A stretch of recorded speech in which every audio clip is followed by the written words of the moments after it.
മദ്യനയം മാറ്റാൻ കൈക്കൂലി നൽകണമെന്ന് ബാർ ഉടമയുടെ വെളിപ്പെടുത്തൽ. നമസ്കാരം, കൊട്ടാരക്കര മീഡിയയിലേക്ക് സ്വാഗതം. മദ്യനയം മാറ്റാൻ കൈക്കൂലി നൽകണമെന്ന ബാർ ഉടമയുടെ വെളിപ്പെടുത്തൽ ഞെട്ടിക്കുന്നതെന്ന് കേന്ദ്രമന്ത്രി വി മുരളീധരൻ. പുറത്തുവന്ന ശബ്ദ സന്ദേശത്തിൽ പറയുന്ന കാര്യങ്ങളെക്കുറിച്ച് അന്വേഷണം നടത്തണം. കോടികൾ പിരിച്ചിട്ടുണ്ടെന്നാണ് ബാർ ഉടമയുടെ ശബ്ദത്തിൽ നിന്ന് മനസ്സിലാകുന്നത്. ഈ പണം എവിടെ പോയെന്ന് വ്യക്തമാക്കണം. എക്സൈസ് മന്ത്രി എം.ബി. രാജേഷ് രാജിവെക്കണമെന്നും മന്ത്രി ആവശ്യപ്പെടുന്ന നയപരമായ തീരുമാനങ്ങൾ മുഖ്യമന്ത്രി അറിയാതെ നടക്കില്ല. ബാർ ഉടമകളോട് കൈക്കൂലി ആവശ്യപ്പെട്ടിട്ടുണ്ടോ എന്ന് പിണറായി വിജയൻ വ്യക്തമാക്കണം. കൈക്കൂലി വാങ്ങിയിട്ടുണ്ടെങ്കിൽ അത് മുഖ്യമന്ത്രി അറിഞ്ഞാണ്. സത്യാവസ്ഥ പുറത്തുവരാൻ അന്വേഷിക്കണം. കേന്ദ്ര ഏജൻസിയെ കേസ് ഏൽപ്പിക്കണം. കേരള സർക്കാരിന് കീഴിലുള്ള ഒരു ഏജൻസിയും നിഷ്പക്ഷ അന്വേഷണം നടത്തില്ല എന്ന് മുരളീധരൻ പറഞ്ഞു.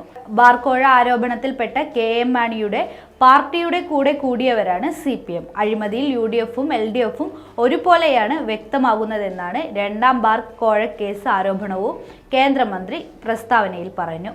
അതേസമയം അബ്കാരി ചട്ടങ്ങളിൽ ഭേദഗതി വരുത്താൻ ബാർ ഉടമകളിൽ നിന്ന് കോടികൾ പിരിച്ചെടുക്കാനുള്ള സർക്കാരിന്റെ നീക്കമാണ് ഇപ്പോൾ പുറത്തു വന്നിരിക്കുന്നതെന്നും പ്രതിപക്ഷ നേതാവ് VD സതീശൻ ആരോപിച്ചു. തെരഞ്ഞെടുപ്പിന് ശേഷം അബ്കാരി ചട്ടങ്ങളിൽ ഭേദഗതി വരുത്തിത്തരാം എന്ന ഉറപ്പിന്റെ അടിസ്ഥാനത്തിലാണ് വ്യാപകമായി ബാർ ഉടമകളുടെ കയ്യിൽ നിന്നും പണം പിരിക്കുന്നത്. ഇതിന്റെ ഉത്തരവാദിത്വം ഏറ്റെടുത്ത് എക്സൈസ് മന്ത്രി രാജിവെക്കണമെന്നും സതീശൻ ആവശ്യപ്പെട്ടു.